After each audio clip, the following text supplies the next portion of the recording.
Good shot.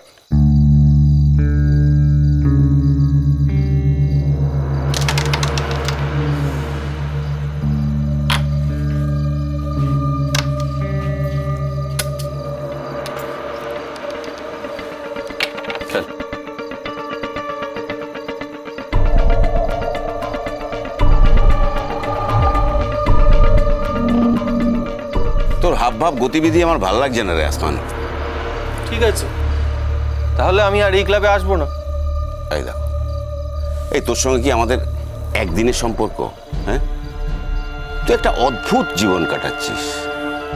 আমি এর কাছে তার কাছে শুনতে পাচ্ছি তুই নাকি কোনো একটা মেয়ের পেছনে ঘুরছিস।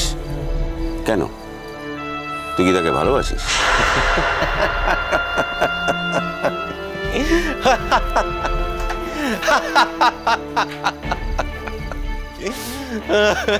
তার মানে বাসিস না, বাসিস না। তাহলে কি জন্য? আচ্ছা, তুই কি মেয়েটার উপর কোনো প্রতিশোধ নিতে চাস? দোষটা কি মেয়েটার? এসব কথা এখন থাক না কিশোরদা। কারণ তুই একা যাস না, ক্লাবের অন্য ছেলেপুলেরাও যায়। আমি কাউকে যেতে বলেছি আমার সঙ্গে? আমি বলেছি কারণ আমি জানি তুই একা গিয়ে নির্ঘাত কোনোদিন বিপদ বাঁধাবি। কিশোরদা, তুমি আমাকে কোনোদিন কোনো বিপদ থেকে বাঁচাতে পারবে না। আর একটা কথা তোমাকে স্পষ্টভাবে জানিয়ে রাখি, আমি এটাও চাই না যে আমার জন্য কেউ কোনো বিপদে জড়াক। তুই আমাকে খুলে বলতো তুই কি চাস? তুই তো এমন ছেলে না যে তুই কোনো মেয়ের সর্বনাশ করবি। আমি তো কোনো সর্বনাশ করবো না কারোর। আমি শুধু মেয়েটাকে তুলে নিয়ে গিয়ে একটা রাত আমার জিম্মায় রাখবো। হ্যাঁ, হয়তো ওই ঘরটাতেও আমি থাকবো না, অন্য জায়গায় গিয়ে থাকবো, কিন্তু মেয়েটার রাতটা আমি নষ্ট করে দেবো। তাতে কি হবে? তাতে যা হওয়ার তাই হবে। কিন্তু তোর কি হবে? তোকে কি ওরা ছেড়ে দেবে এই অপরাধের জন্য? ছাড়বে না, নাই বা ছাড়ুক, তাতে আমার কোনো দুঃখ নেই কিশোরদা। নিজের জীবনটাকে এভাবে নষ্ট করছিস কেন আসমান? আসমানদা, পাড়ার সবাই তোমাকে আঙ্গুল দিয়ে দেখিয়ে বলতো আসমানের মতো হতে পারিস না। তারপর কোথা থেকে কী সব হয়ে গেল তোমার বুঝতেও পারছি না। আমাকে নিয়ে বলার আর কিছু নেই রে। 2 বছর বয়সে আমার মা আমাকে ছেড়ে চলে গেছে। তারপর আমার বাবা একজন অন্য মহিলাকে বিয়ে করে বাড়িতে এনেছে। সে আমাকে কোনোদিন দু চক্ষে দেখতে পারেনি। আমার কোনো ভালোতে সে কোনোদিন ভালো বলে। তবে জানিস, আমি কিন্তু অনেক দিন ধরে চেষ্টা করে গেছি, প্রাণপণ চেষ্টা করেছি, যাতে আমি ওনাকে খুশি করতে পারি। তারপর একদিন বুঝলাম কোনো কিছুতেই উনি আমার প্রতি খুশি হবেন না। হ্যাঁ, হতে পারে, হ্যাঁ হয়তো খুশি হবেন যদি আমি কোনোদিন এই বাড়ি ছেড়ে চলে যাই। উনি হয়তো সব থেকে বেশি খুশি হবেন। আর আমার এই বাড়ি ছেড়ে চলে যেতে কোনো আপত্তিও নেই, কিন্তু আমার এই কাজটা বাকি আছে। এই কাজটা শেষ হয়ে গেলে আমি ওই বাড়ি ছেড়ে চলে যাব। হয়তো এই পাড়াতে আর কোনোদিন আসবো না। বোকার মতো কথা বলিস না, কাজকর্মের চেষ্টা কর। হ্যাঁ জানি গ্র্যাজুয়েশনটা করতে পারিস নি। করতে পারিনি না, করতে দেওয়া হয়নি। বুঝেছি তুই টুকিস নি, অথচ সেই দায়ে তোকে রাস্টিগেট করা হয়েছে, যার ফলে তুই আর পরীক্ষা দিতে পারিস নি, তাই তো? তারপর থেকে তুই বিগড়ে গেছিস। তুমি আমাকে একটা কথা বলো তো কিশোরদা, আমার বিগ্রহটা কি ভুল হয়েছিল? না, ভুল হয়নি। কিছু শিক্ষিত মানুষ আছে জানিস তো, যারা নিজেরা ভুল করে একটা ছেলের জীবন যে ধ্বংস করে দেয় সেটা তারা বোঝে না। তাহলে তুমি কেন বলছো এই কথা? আমি অন্য কিছু বলিনি, আমি শুধু বলছি তুই যে কাজটা করছিস তাতে তো তোরই ক্ষতি হচ্ছে। যে লোকটা একদিন তোর ক্ষতি করেছিল তাতে তো তার কিছু এসে যাচ্ছে না। না, কিচ্ছু এসে যায় না, তাও আমি তার ক্ষতি করতে চাই। তুই ওদের সঙ্গে পাল্লা দিবি? ওরা শিক্ষিত সমাজের মানুষ, ওদের হাতে অনেক ক্ষমতা, অনেক লোকবল আছে। তোর কি আছে? আমার কিচ্ছু নেই আমার কিশোরদা। আমি একটা ব্যাকআপট, একটা বিগ জিরো। কিন্তু ওই মেয়েটাকে আমি স্পেয়ার করবো না। মেয়েটার বিয়ে ঠিক হয়েছে, কাল সকাল হলেই ওর বিয়ে, আর আজ রাতে একটা প্রি ওয়েডিং পার্টি আছে। দেখো, বিয়ের দিন তো প্রচুর লোক থাকবে, আমার কিছু করার ক্ষমতা থাকবে না। কাজেই আজকে পার্টি শেষ হওয়ার পর যখন ও বাড়ি ফিরবে তখনই আমি ওকে কিডন্যাপ করব। কাকিমা, এই দেখো।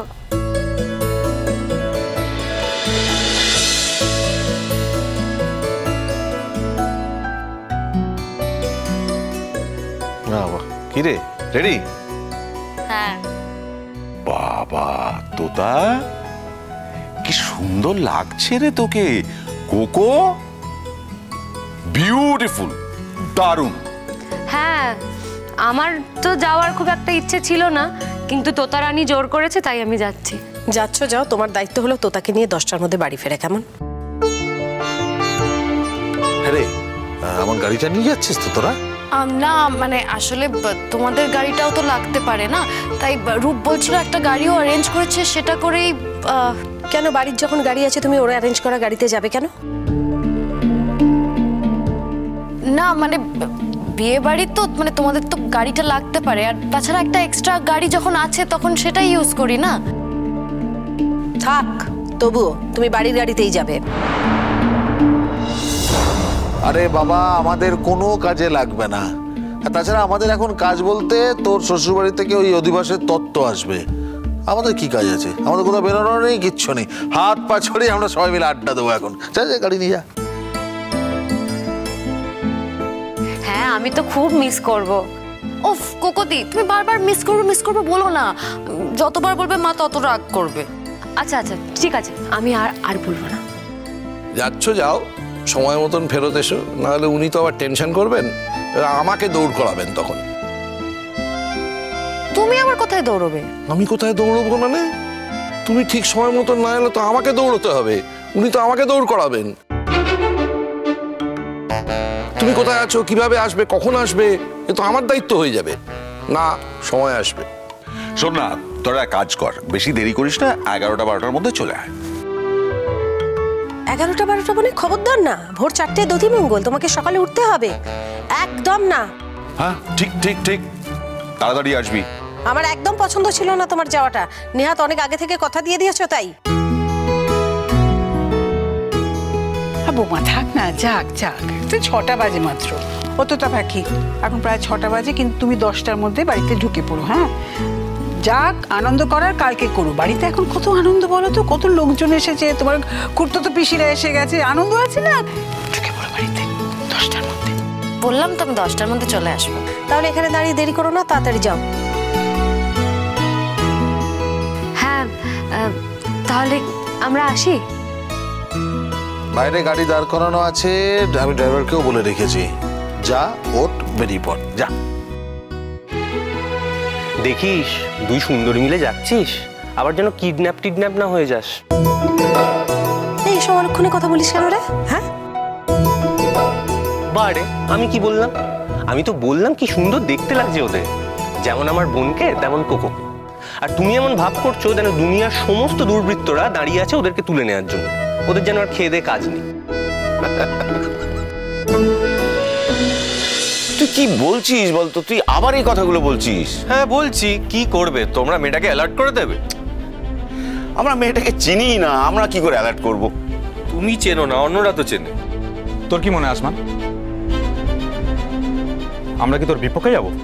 আমার পক্ষ বিপক্ষর কোনো কিছুরই দরকার নেই। আমার শুধু একটাই আর্জি আছে, একটা রাত কি ক্লাব ঘরে মেয়েটাকে নিয়ে রাখতে পারি? না, এখানে অন্য অনেক ক্লাবের ছেলে জড়িয়ে আছে, তাদের ক্ষতি আমি করতে পারবো না। জানি এই উত্তরটাই আসবে, জানতাম। ঠিক আছে, আমি আমার রাস্তা দেখে নেব। আমি তোকে বারণ করছি আসমান, তুই এই কাজটা করিস না। তোমার বারণে কোনো কাজ হবে না কিশোরদা, কাজেই তুমি আমাকে বারণ করো না।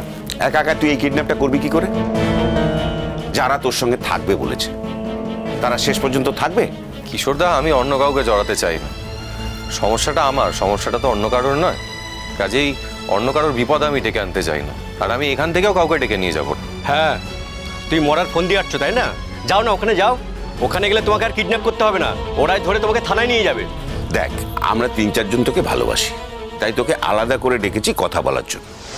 প্লিজ তুই এই কাজটা করিস না। কোনো লাভ নেই কিশোরদা, আমি তোমাদের কোনো কথা শুনবো না। তোমাদের কোনো কথা শোনার আমার কোনোদিনই কোনো ইচ্ছে ছিল না। আমি এত দিন ধরে অপেক্ষা করে আছি শুধুমাত্র এই দিনটার জন্য। অন্য কিছু মাথায় আসছে না? না, অন্য কিছু করে কোনো লাভ নেই।